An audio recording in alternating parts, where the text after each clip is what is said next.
We will be learning how to cut and sew this stylish petal wrap sleeve in today's tutorial. My name is Oluwatosin. In case this is the first video of mine that you're coming across, and you're welcome. And to all my returning subscribers, you're also welcome. So in this video, I'm going to be teaching you how to cut and sew this stylish petal sleeve that you are currently seeing on your screen. If this is the first time you are seeing my channel, please do well to subscribe. And do not just subscribe, turn on the notification bell so that you'll be notified next time I upload a new video on this channel. The basic measurement you need to cut this sleeve is the sleeve length, the armhole, and then the round sleeve. And to cut this sleeve, you are going to be needing your fabric. Of course, you'll be needing lining of your choice, and you also be needing gum stay. I used medium thick gum stay for mine, and we are going to be drafting on pattern paper first before transferring to the actual fabric. It's always advisable to draft on pattern paper first when you are trying to cut this sleeve before transferring to your fabric. Now let's say I have this pattern paper. I'm going to measure out the quantity of pattern paper I'll be needing first. So to do that, I'm measuring the person's armhole. Her armhole is 19 and I added just 2 inches allowance. I'm going to be folding this into two to cut for one sleeve. After folding into two like this, I can cut this quantity out of the rest of my pattern paper. So the next is to consider the length.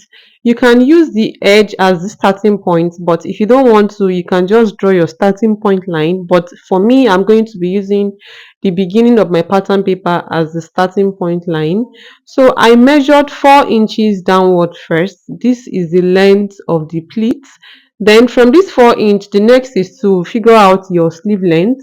In my case, I'm using sleeve length of 8, and then I'm going to be adding 1 inch allowance. So whatever your sleeve length is, just add 1 inch allowance. Then draw that point into a straight line as well. The next to do is on this first line that you have drawn, you go inward with 2 inches, and you are going to draw out the 2 inches like this. You can as well use your curved ruler. I just decided to use my free hand, and then you draw out the armhole just like I did. On the round sleeve, you are going to be dividing the round sleeve by 2, and you are going to be adding just ½ inch allowance. So I divided a round sleeve by 2, I measured that, and I added ½ inch sewing allowance. Now starting from the starting point, you are going to draw out this curve like this. This curve is like the pleating, and then you connect it to the armhole that you have drawn initially, and then you are going to be connecting this point to the round sleeve that you've marked, and proceed to cutting this out. You can see it's very simple. So when you open up your pattern paper, you have something looking like this. Now you can obviously spot the middle because of that fold. So on that middle, starting from the starting point, you are going to measure 8 inches downward. You can as well measure 6, you can measure 7, you can measure 8. This is just a function of how much you want that center to be opened. So in my case, I marked 8 inches. I'm just going to put a notch at this middle. This notch is very, very important. You will need it throughout this tutorial. So it's important you notch it. So from that middle that you've notched, you are going to measure 5 inches downward to one side. You can use 6, you can use 7, you can as well use smaller than 5. It depends on where you want your wrap to start from on the armhole, but for me, I'm just going to be measuring 5. And from the middle, you are going to measure 4 inches to the front. These 4 inches as well can vary depending on how wrap or how exposed you want the round sleeve part of your sleeve to be. So you're going to be connecting this 5 inches at the top to that 4 inches that you have drawn. Like I said, you can still extend your drawing. See the way I'm extending it? Assuming I did not mark 4, I would have extended it more than that. So whatever you measure or whatever you measure depends on how much you want your sleeve to wrap. Then you cut it out like this. Is this pattern that you're going to be using to cut on your fabric, and you'll be cutting 4 of these. 2 will be for one sleeve and the other 2 for another sleeve. And as you are cutting, that notch that I spoke about is very, very important. You are going to be notching on your fabric as well. So I cut 2, that's for one sleeve first. Let me open this up and show you what it's looking like. So this is what it will look like, and then you are going to wrap it like this. You see the importance of that notch. That notch will help you know where to stop your wrap. So this is it for one sleeve. I'm going to be using this to cut. I can discard the pattern paper now, it's no longer useful. So you just use this to cut for the other sleeve. You cut two like this for the other sleeve, and then you are going to be cutting four lining as well, two for one sleeve and two for the other sleeve. And please make sure that you are notching so that you don't get confused. You notch on the lining as well. So I proceeded to interfacing my fabric. I did not interface my lining, but if you want, you can just interface your lining with stay that is very very soft, or with gum stay that is softer than whatever you are using to interface your fabric. So after cutting and interfacing, it is now time to start sewing. So to sew, you will face right side to right side like this and sew a straight stitch across where my finger just ran across. You will stitch the four of them like this, two together, making sure right side is facing right side. And then you will take this to your pressing iron, open it up, open the four of them up and press very very well. So after pressing, this is what is looking like at this point. You are going to face the right side of the fabric to the right side of the lining, making sure that the joining at the middle, both of them are facing each other. And then you have to be mindful of up and down. The up and down is kind of looking alike. Just watch out for the notch. That part that the notch is the up. You see why it's very very important for you to notch it.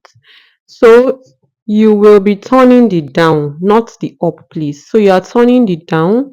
You're using this lining to turn your fabric. You are going to sew across the down, that part that my finger is rolling across.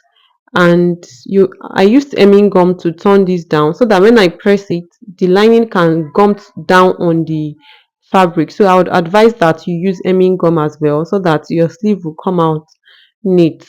So after turning, if there's a need to trim, please go ahead to trim, and then you flip this to the other side and give it a very good press. After pressing, you're just going to match the up and the side down. Just match it. You don't need to turn that side. So when you are done doing this, you are going to wrap your sleeve. See the way I wrapped it? The two notches have to be on each other on both sides. That's when you will know that you are on track. So if there's a pattern you are trying to target, maybe you want it to be up, you just have to wrap it in a way that goes in line with your pattern. And while you are wrapping this, make sure that for the two sleeves, the joining for both of them are, I mean the wrap, not the joining, the wrap are both facing the front. Don't let one wrap face front and the other wrap is facing back. The two wraps have to face front. So what you would do is the armhole divided by 2. This person's armhole is 19. Divided by 2 is supposed to be 9.5. But right here, I'm marking 7. Starting from the down, I'm marking 7. So that I'm going to gather what I have here to 2.5 on each side. So that in total, it will now be 19. So the logic behind it is whatever the person's armhole is, deduct 5 inches from it, and then divide what you have left by 2. Fold your sleeve into 2, starting from the armhole side. Measure that number upward, and whatever is remaining, you are going to gather it into 5 inches, 2.5 inches on both sides, so that at the end of the day, what you're having will now be equivalent to the armhole, so that you just go ahead and stitch it right inside the armhole. You can see what the sleeve is looking like when I was done doing what I just said. You saw when I wore it on my hand, it's very very beautiful and stylish. So I'll proceed to fixing this inside my dress, on my dress, inside the armhole, and majorly that is it. I also made a tutorial when I placed it on the mannequin. This is what it's looking like. I also made a tutorial on how I was able to cut and sew the half length part of this dress. So if you have issues, or you don't know how to cut and sew princess that bustier that will stand and come out like this, the one that has yoke and keyhole neckline like this, if you don't know how to cut and sew this, I have a tutorial on it on my channel as well. The link to that tutorial is currently showing up, and it will also be down, the link to it will also be down in the description box. In case you're interested in learning that, please check that tutorial out. So if this tutorial has been helpful to you, don't forget to give it a thumbs up, and at this point, if you've not subscribed, please kindly subscribe. If you have any question, ask me down in the comment section, and as much as possible you can help me share my video. And don't forget that the link to the cutting and sewing tutorial of this half length with yoke like this and keyhole neckline is down in the description box. If you don't know how to cut and sew it, please check it out, and I'll see you in my next tutorial. Bye.